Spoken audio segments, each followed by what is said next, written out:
I want to understand. I want to be a fisherman. I want to be all three. I want to be a hunter, a fisherman, and a farmer. You know, so if I look at the best guys in sales, they all three. So when they go hunt for buck, they will go hunt for buck that is pregnant. They'll catch that, they won't kill that. And then they'll put that in the farm and they'll make sure that one breeds. And then they'll go and find the male and kill that to eat. So they know how to hunt for today and they know how to farm for tomorrow. Are we farming? Having that mindset. Because there's people that just know how to fucking hunt. They go make money, blow it, make money, blow it, make money, blow it. And then there's people that have to wait 50 years to see a return on investment. I mean, I don't like that. Just purely that. I mean, I'm hunter, fisherman, farmer. I'm happy. I want to get some topics here. We're filming this on the 23rd of January. Yes, sir. And this morning's episode, it's a Friday. This morning's episode, the guy on the train wasn't in the comments. So I'm not sure if he's going to come into the comments by the time this video comes up.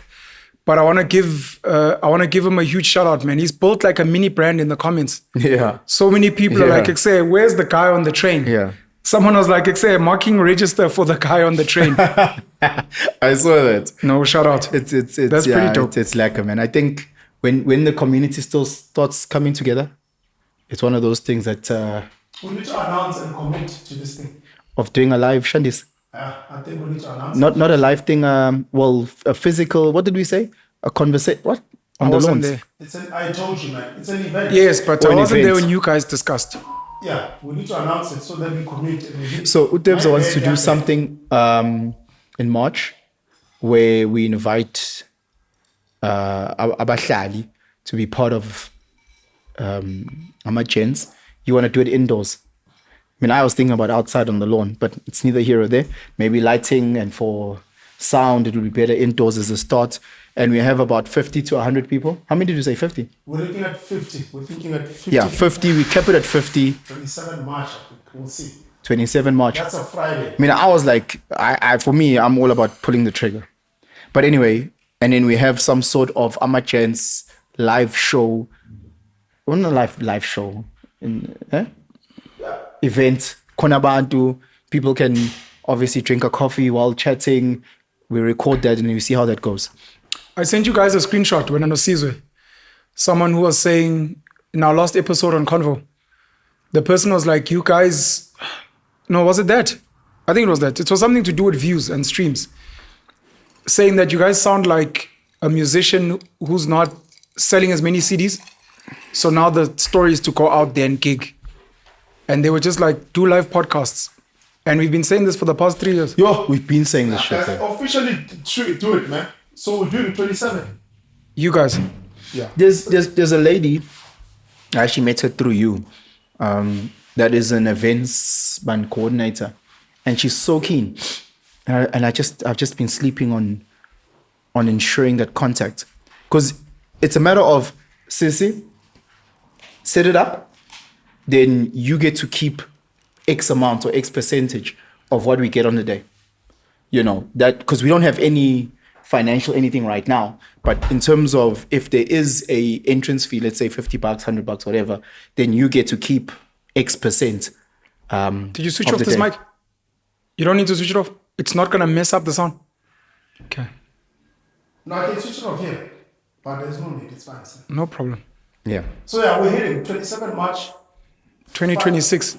Yeah, 27 March 2026. Who's it open to? It's open to everybody. We want to put 50 tickets. Okay. We're not sure if people are gonna pay or not. It's gonna be in the description. You're not sure? Or you charging? No, man, we have to Not sure charge. if we No, we have to I think charge. that's the charge. Yeah. You don't want to charge? But I'm saying no. I want to charge. Because if it's Oh, small, am I gonna be there? Sorry. Oh, Not hey, be far. hey, easy. Damn, I may not be easy, there. Easy, The guys easy. we're thinking to pull through it's Penson, Braai, and Debs. That's what we're thinking. Braik. Braik needs You to guys come can't back make on. Ike like an honorary. Gent, he must come. No. Like I'm just thinking of how would you'd structure it. You know, Abu Mekji have like a friend of the show. Braik is 100% that. Like, No, I'm just thinking if it's something valuable. I know Ike doesn't like want to get paid or anything, but as Guti and I, AMAGENTS, I know I'm part of maybe even a WhatsApp group where somewhere, because he's got a lot of ideas. He always adds value to some of the things that you guys are doing. So it would be nice for him to officially be known as Ntwana, you're part of this thing in some way. And then other people as well. All Sizwe do it behind the scenes. Because it's like said, this is the team. Huh? Yeah. Something to think about? Or maybe like have a WhatsApp group friends of, and then we just put in people that have been here 2-3 times. No, but I'm speaking specifically about Ike. So people love Ike on AMAGENTS. I don't think you guys have. Besides maybe me. No, we know He's the only guy that. No, we 100%. When people say AMAGENTS, it's you guys. Yeah. Me, Ike. Yeah. When people. I don't think you have anyone who's been that. When people stop me in the season. street, they talk about Bra Ike. Sure. They talk about Bra Ike, but from a controversial point, So it's. Well, Ike Petu represents a lot of young gents. Not even young, a lot of gents. Yeah. There's a lot of things what Ike says that I don't agree with. Yeah. But it's really, really cool to get a lot of guys in the DM saying, Fetu, and I'm like, okay.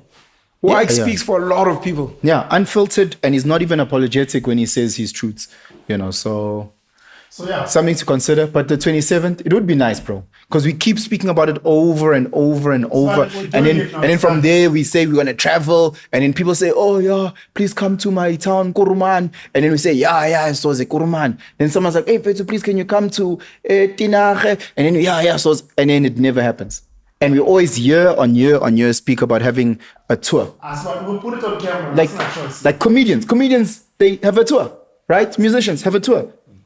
Why can't we put something together like that?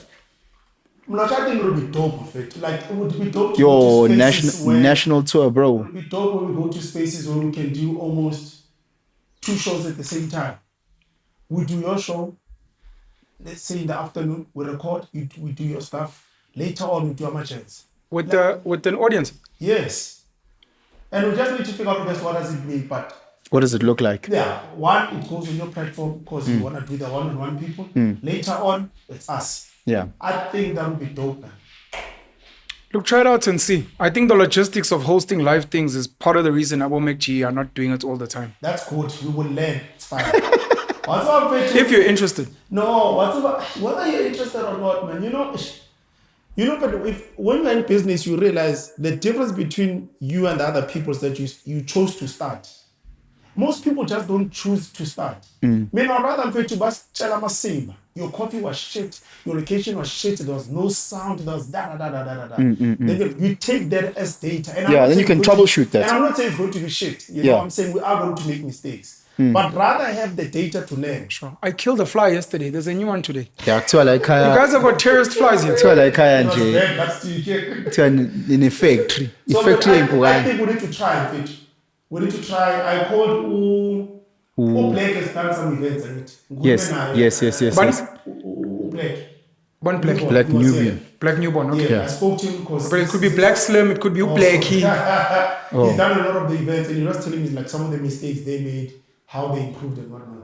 So why not partner with someone who's hosted an event and ask them to... So I asked this lady again, because a couple of brands specifically for the 27th of March. Okay. So even if maybe they're coming just as the audience, to be like, say, just watch these 1-2 nyana things. Don't virgin it when you've got people that have done it. I agree with you. I agree. So but we're doing it. Okay. 27 March, it's going down. I'm gonna call her and I'm gonna set up because she did the event Recruitment with two black and what. Very nice event, very bougie, what. But whoever we bring in, they are too high end and we have to discourage them to start. No, it's not even about that. No, it's not about that. It's just about Guti, how to position this. She understands brands. She understands getting brands on board. And it's just a matter of, okay, Sharp, how can we position this? This is our LSM. This is what we're looking to do. Can we get it done? Sure. And then with time, maybe the end of year one might be some bougie, fancy, McWancy, Angas. But let's just get like 5 to 10 under our belt before Spears. The guy on the train, Nhlanhla Zulu, Makeba. Did he come through? No. I wanted to make sure that I have his name. Yeah. Yeah. Nhlanhla Zulu. Just want to give him a shout out, man. He's our day one.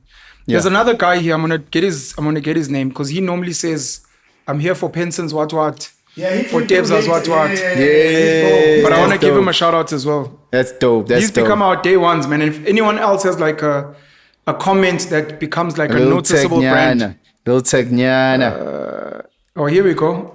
At Udwa, OODWA 031. Here for Penson's realness, Debs' laughter and rawness, Penuel's podcasting skills, Caesar's calmness. Oh, AMAGENTS. Ahoy. Ahoy. And then I've dubbed her the first lady of AMAGENTS. I could be wrong. Janet Johnston is almost on every episode as well. Here again to invade the AMAGENTS space. And she's not the only one. There's actually quite a lot of ladies that watch. The important thing for the ladies is you guys are just here to observe. Le show yamachita. But siyabonga ukuthi nizosibuka. No. Uzani bosisi Asisho yamacherry. Siyantanda You guys are lucky to just listen to us chat, but this has got nothing to do with you. Siyantanda. Siyanicela nje futhi No, I think Janet actually was one of the people in the comment that said, yes, please keep it for gents. We're just happy to observe. I really name dropped, but there's a lady, you know her as well. Very famous. Very, very, very famous lady. And she was saying, Buti, I was watching your show. Do you guys have any female guests? And I was like, you best believe. And she's like, look, my February is a bit messed, but maybe we can come on in March. You said that. She said her February is messed. Wavuma wena. I was like, yo. No ladies here. Don't ask to come to this. She's so controversial. Go visit the journey. She's not so controversial, but she's been part of. No ladies from me. As a AMAGENTS sounds so generic. You guys must come up with like a nice lekker name for your followers.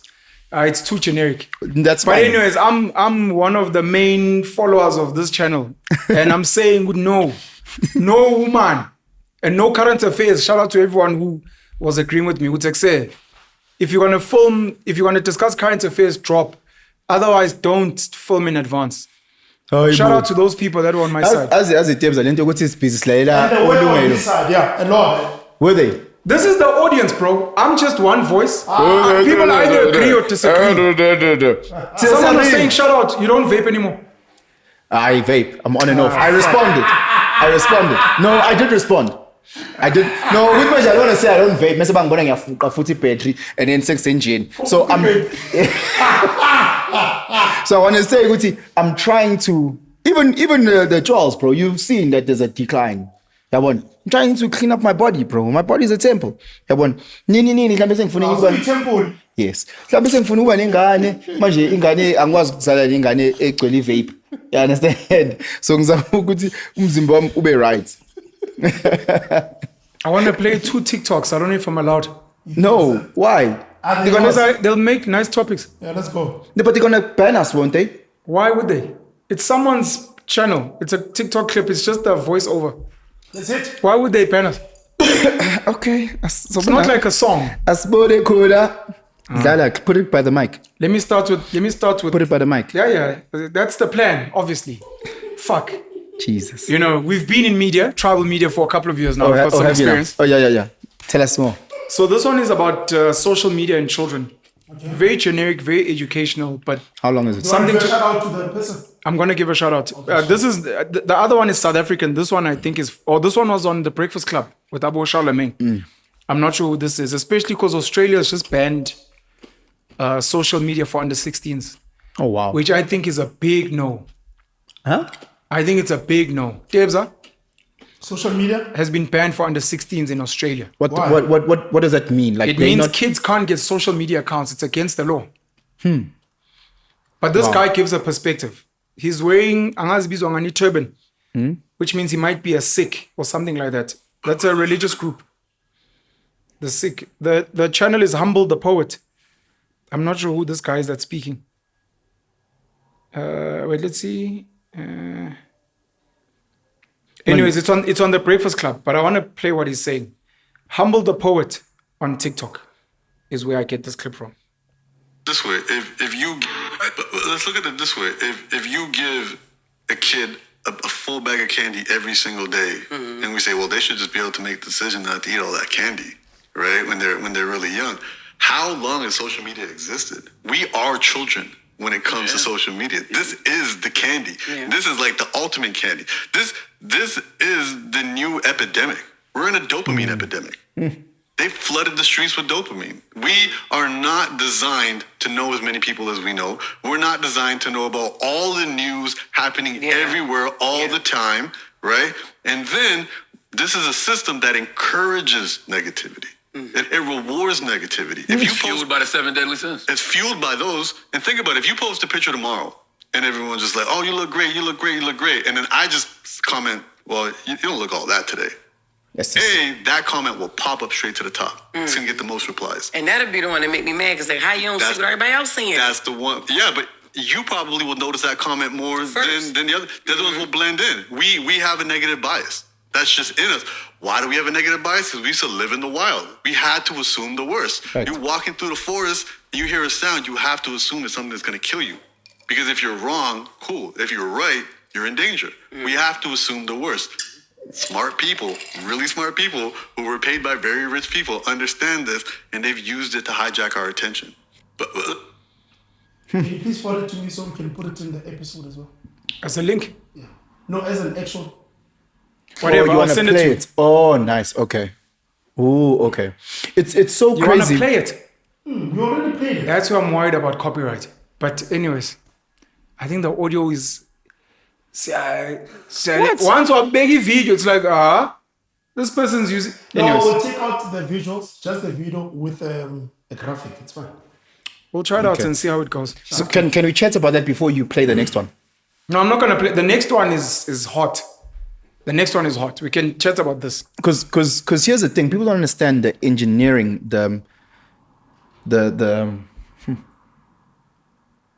would see how many smart people are actually building these algorithms.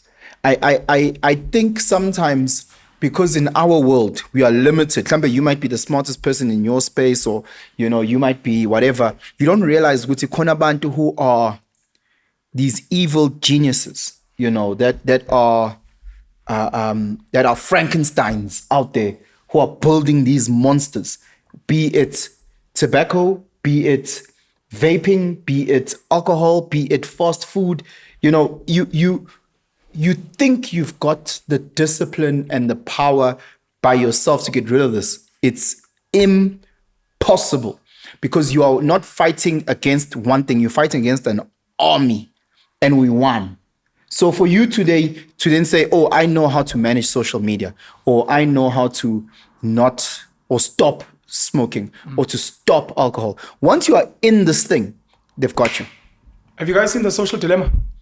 Yes, I've seen it. You movie there? It's a documentary. No.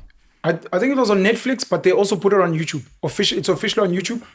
Along with the 13th, I think is also on YouTube. Yeah. Have you seen the 13th? 13th, I haven't. You haven't? So the 13th is basically about the legal justice system in America and how a lot of guys go to jail because they threatened about going to trial. So they're forced to accept a deal before going to court, even if they're innocent. Because they're like, listen, based on the evidence, you'll go there probably for get 10 years. Take the deal. Which is 2 years. Maybe they'll suspend one. Amendment. It might be 3 years, a year, but it's 2 years probation. It's so fucked up. By the way, Michael B. Jordan and Ryan Coogler have got a movie, Mercy. I think it's called Mercy. Sure. Where they discuss this matter. And shout out to Ryan Coogler specifically, but Michael B. Jordan and the entire team. Sinners, the movie, is officially the most 16 nominated movie of all time at 16 Academy Award nominations. Sorry, but The Social Dilemma is a documentary which speaks about how social media platforms work and this psychology. They explain things like the pull down bar. Like when you pull down, it's like a slot machine in a casino. You're looking for refreshed. And how when you're not operating, especially if you've turned on your notifications, of which all of mine are off. Those things have to be off. Notifications pop up. And when you jump on TikTok, it reminds you, I'm good. Okay. They like it says, switch on notifications. No. Do you want to add your contact? No. It keeps popping up. And then the algorithm is obviously designed, especially Twitter, to only feed the negative stuff, because that's the stuff that elicits the highest emotional reaction. They're going to post I think that's what Elon Musk were doing with the white genocide. Every white person, every black person in South Africa was seeing these things and getting them inflamed. And you can imagine how the algorithm was set up. I'm sure I'm a boon in this country. We're just getting Julius Malema and EFF tweets to be like, Vadi folk.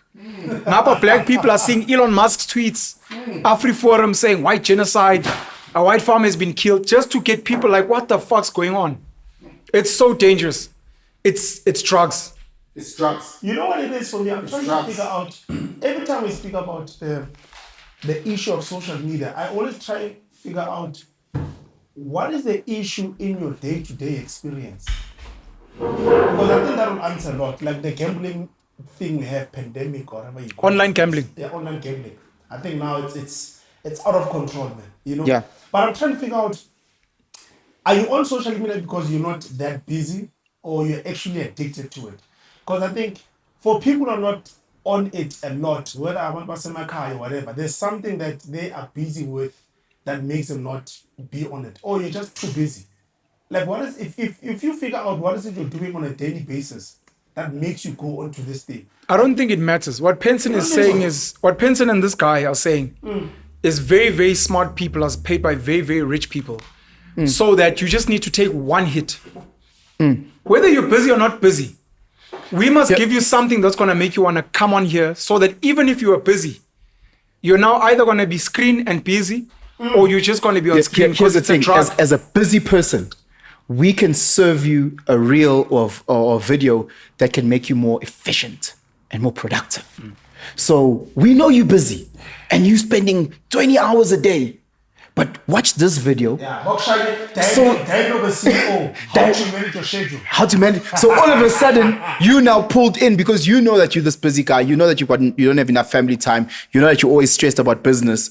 But if you watch this video, it'll tell you because they've studied the top 50 richest men in the world. And that's how they were able to take a 20-hour day to being a 5-hour day. What you're saying is so hectic. You know what I did? I did the not interested so that I can manage my social media. Curating it. Yeah, I curated it very well. Then it gave me the stuff that I want. African history, business mostly. But then what it then started to do was that it made me consume a lot of the business stuff. And then when I realized, it made me, in my mind, I was like, no, I was busy the whole day.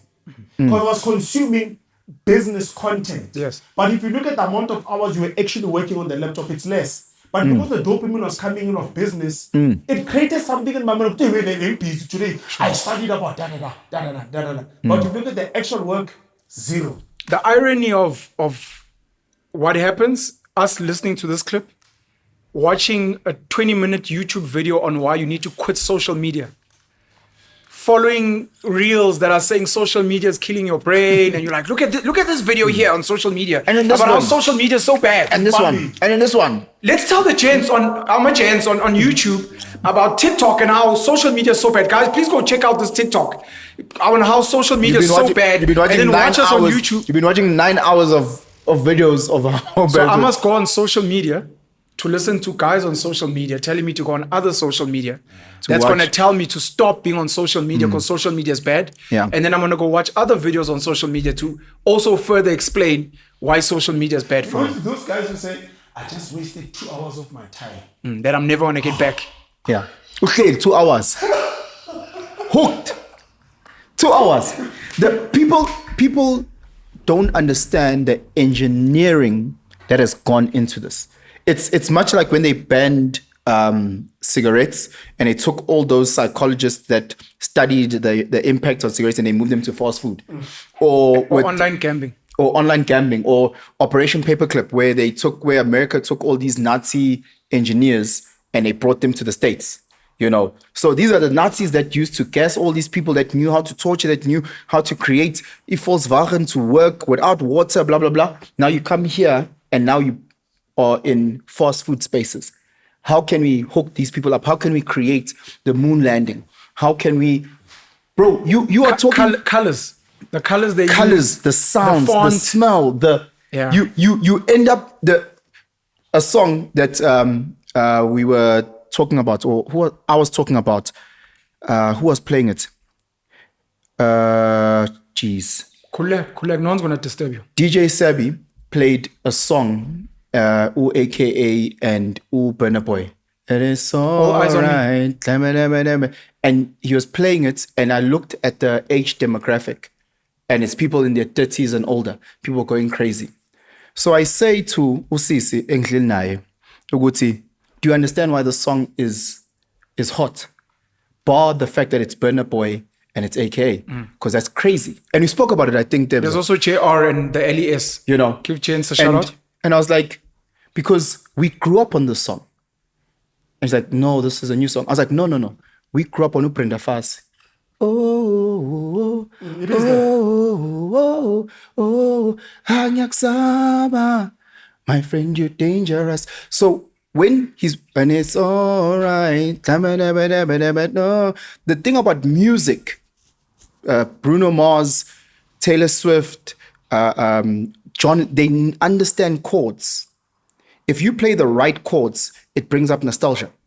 You know, it's like food. Certain smells take you back to when you were 3, take you back to when you were, because this is sitting deep in the subconscious, you know. So again, for us who are now in our 30s and can afford certain things, if they play a certain ad strategically with a certain person, it takes us back to the time when we were 7 and you were at a checkout and you couldn't afford that, but now you can. So Zotengi Boxel Kula Matinkis. Because at that time, well, they couldn't afford the matinkis. Now, Elgin said, "Kona matinkis, I understand." Say, "Kona ma making 2-minute noodles because them chila go your TV. Why busy? Chew. It will making 2-minute noodles that you couldn't afford at that time. Elgin, I going ma Maggie, not any. No. First thing I'm a Maggie because it's that nostalgia. And at that time, these guys are so incredible. You've got rooms and rooms and rooms full of the best psychologists, best therapists, best engineers that are tailoring and they're saying, when we won, so bam, And algorithms. And Yeah. the- How long are you here? Did you comment? Did you click? Feed him more of this. This is what he likes eating. That's exactly the show they do that. In the show that you speak about, that was on The social dilemma. Social dilemma. Yeah. They've got there's the real world and then there's the world we see these engineers do everything. They're like, no, today she's sad. But I'm not going to Sure.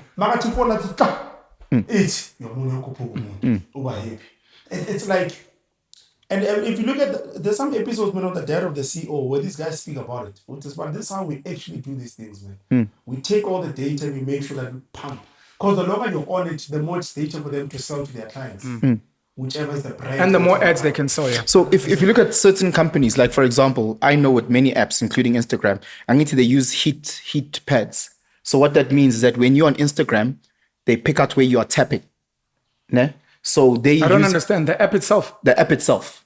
Most apps do that. Have that. Yes, so they I've can. never heard of this before. So they can figure out where you've been tapping. For example, they know where to put the Remind me menu. to tell you a story about one of my kids. So they'll put the menu, the drop down menu on the top right because that's where people tend to move. So that's why if you see they constantly iterating based on where your finger pattern is.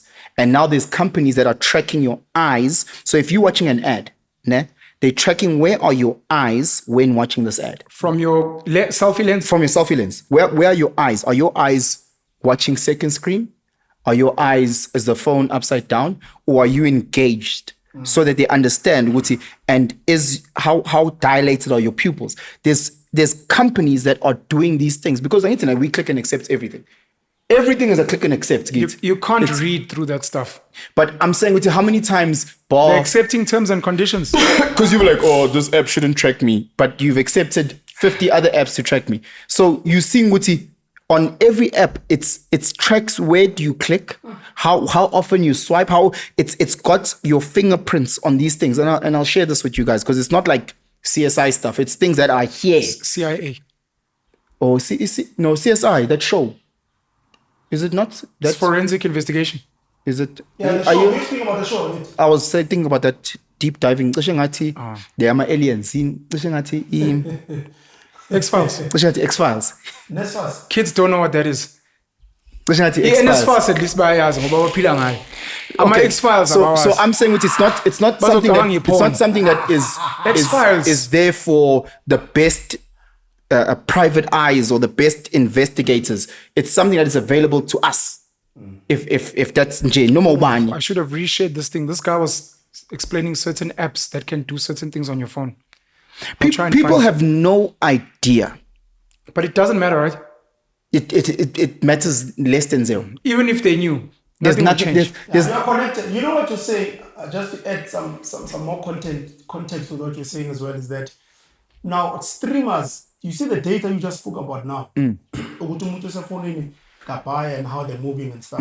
So what streamers are trying to figure out is that because most people watch a lot of things on the big screen, if there's one thing that technology hasn't figured out, why people still go to the big screen. It's a better experience, better sound, So what they figured out now, if you look at the movie, is it The Rip with Matt Damon and Ben Affleck. Ben Affleck.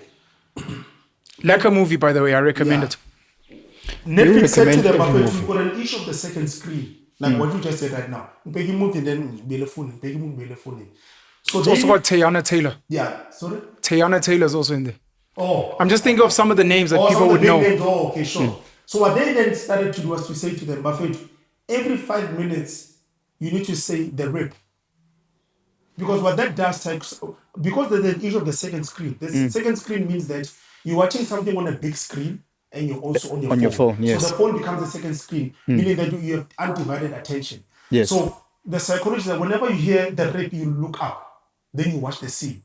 If you go back down, because it's still putting you back on the premise of the show. Yeah. So I'm saying that what you just spoke about now, the big companies are trying to figure out how do we make sure that people are still glued to this big thing. Were you telling me that, or did I see something online that was saying a lot of the new movies are trying to remind you of the plot every 5 minutes? Every 5 minutes, you must remember what this movie is about and what it's trying to achieve. It was me. And you also want to give people if you miss what's coming now, Yeah. you'll miss no the movie. choice about it. So it's like, what's coming? You're like, let's wait. In 2 minutes, I think is. But You're like, okay, I need to see. that's where the score, the It was me, music, by the way. Okay. the Thank you, Kibine. the music of the movie does that perfectly, because you're not watching, but certain sounds, You have to. it's like think of a horror. You go, The Rip, I think, has that. you know. So once they play with that, because you can focus as much as you focus Creating here. anticipation. You create it Suspense. with the sound. You will look up. Sure. You have to look up. But great advertising companies, they welcome second screening. They welcome second screening. They want to make sure, Guti, whatever you're watching, if you're watching it on SABC, they know when the ads are going to hit. And when the ads are going to hit, they know you're going to go back to your phone. And those, if you're talking to Unilever and they've already booked with SABC, they'll tell you, Guti, these are the time slots we've booked. So make sure, Guti, the same time slots, we want to advertise on X, Instagram, TikTok, That's at smart. that exact time slots. That's So now you watching it Generation Z, it hits the ad, Veli Omo. very omo, uthi yangena Twitter. X, Omo. uthi Uthi Instagram. Omo, TikTok, Omo. Yabona? That's dope. Because That's fucking dope. I mean, it's a 360 approach. So again, we want to make sure, Guti, when you're sitting in Texin and we have geolocated, Guti, we know, Guti, there's a Nando's coming up. There's a digital billboard, and then a Nando's 500 meters from there. You on Instagram, it triggers Nando's a kilometer from now. Hey, Thandi, advertising. Uthi uyacheka digital billboard. Hey, Thandi, advertising. Nando's, Umchitelo. 500 meters. No, it's I We speak love. about we speak about social media. You and I went to movies. Can I which we tell? like. Can I tell you what I You love? went advertising. Can I tell you what I love? He's Can- gone from social media to advertising, Can I- geolocation, can I KFC 1 kilometer. Do you know what they have to do now with ads? You know, advertisers love the second. Advertising, Baba. Since it's a movie. What advert was that? No, it wasn't an advert. It was a movie. You're sinners. I saw Unilever is considering. Ama-alveti. Ama-alveti. Yazi ngithandani. Asithi shwi ezitolo no Penson Mlotshwa. Guys, let's go pay our bills with Penson Mlotshwa. You have to sell, man. Kom ons gaan na die winkels toe met meneer Penson Mlotshwa. Mlotshwa. Wat koop ons vandag, meneer? Geolocation 1 kilometer from KFC, please, sir. I love Say something about your day to day, man. I The love fact that human psychology, bro. it's so. Oh, I love There's it. one subject I wanted to study, man. You can study it now. You don't have to go to school. Yeah, no. The stuff is there. Konabo Carl Jung and all these guys, and then all the new guys, about Simon Sinek. consume all of it. They're all training us on how the human mind works. Why is that the content on social media is more interesting than your day to day? Because it's essentially that. Obviously, there's an addiction to it. But why is it that it's more interesting? Finish your geolocation, KFC. No. I was just saying, my whole concept is around understanding human psychology and how you can capture and create algorithms or create whatever to control the mind. Regardless of how strong you think you are, the algorithm will always smash you somehow. You want to answer Teo's question? Why What is makes social media more exciting than real life? Yeah, because it's the highlights of your. But you're not consuming one channel.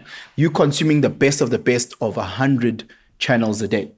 So, My social media slaps. I mean, I'm addicted, but I'm happy because it gives me fulfillment. Well, now you're in.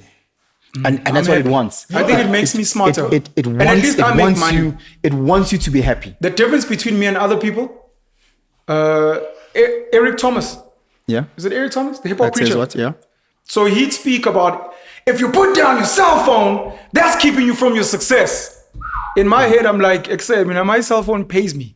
Tony So Robbins when was you're talking paying about that. 100 Rand to Elon Musk for Twitter, I pay 100 Rand to Elon Musk, but then you 2,000. You're like So- offense. One offense was you Yeah. guys are addicted to the phone. And I you guys am. make money. No, That's the thing it about helps that we make money. Other people are addicted just like us, but they Amazing. actually More don't than- make money. more than. They are kept from Because making money. Tony Robbins was talking about why aren't you having stock in Apple, for example? Because he's talking about, again, closing the loop. So if I buy these phones religiously with every year and every what's, but if I know what about Tony stock, Robbins. Tony Robbins, sorry, and I know what about stock here, then it's almost like it incentivizes me. I don't to go believe and in that. Upgrade. It sounds really cool. But he was doing the maths. So he was on the Diary of CEO and he breaks down, he does the maths. But anyway, let's say it works for you. Stephen Bartlett is currently the king of podcasting. So I just want to say, every reference now is Stephen Bartlett in Diary of a CEO. It's no longer Joe Rogan. Even though he might do better views, Stephen Bartlett is the king of podcasting globally. I think that there's something about Joe moving to Spotify I don't think so, but please carry that on. changed the game.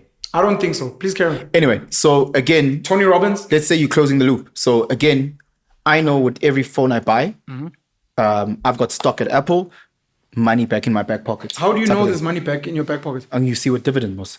You don't always get dividends. Okay, That's sure. why I knock it. But it's a great idea. Let's just take it at the but most. it is a great idea, Let's just take it at the most basic. At the simplest level, Yeah. invest At- in every company that you your life consume. revolves around. Because the same thing with the apps.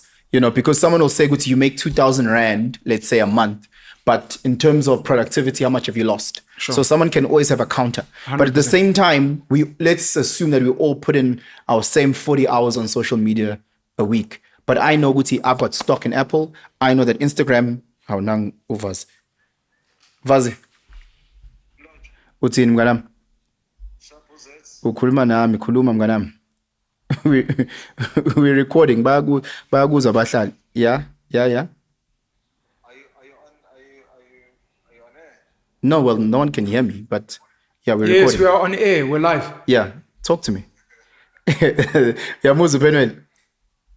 No, but because ngicela ukuxolisa besikhanda ngithola ilobot message yabo. Khuleka mnganami. Sizana sizikhulume during the day ngicine sengenza ngathi namanye ama-event. This guy should take the phone call out and we carry on You chatting. can hear it. Oh, okay. No, besides hearing it, I'm just saying so we can carry on chatting. Yazi, I'll see you next week. Let me take the other mic then. Proper. You want to sit? Or you taking it off? Yeah, I'm just taking it off. I'm just taking it. Must I carry on chatting? Yes, sir, please. This guy was speaking about what?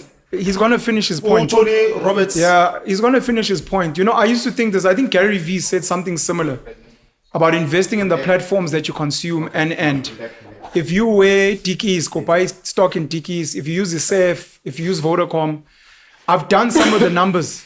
Very basic. It's not worth it. It doesn't return what you're consuming. No, you can carry on with your point. So that was Uvaz just apologizing for today. So again, it's something to really break down because we are spending a lot of hours, productive hours, let's just say, on social media. But if you can get some sort of return, be it on X, because I know X gives you money, Facebook gives you money. Now it's a matter of Instagram, the app giving you Hey, I money. got paid by Facebook. So, but Instagram, the app, doesn't give you money though. TikTok, the app. Hey, SARS is listening. That was just a joke. SARS. What's Facebook? What is that? But I'm saying, does TikTok, the app, give you money? Does Instagram, the app, give you money? You know, so I'm saying, Uti, once you can figure out ways that the actual app pays you, much like YouTube, the app pays you, you know, then I think, Uti, we slowly but surely cracking the system. You know, Uti, like, okay, sharp, yes, we're wasting productive hours like anyone else. We could be digging holes. Yeah, in the desert. Digging holes. No, holes in the desert. Yeah, with the hoe.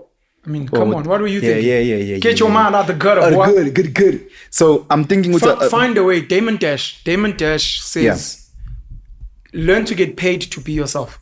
Yeah.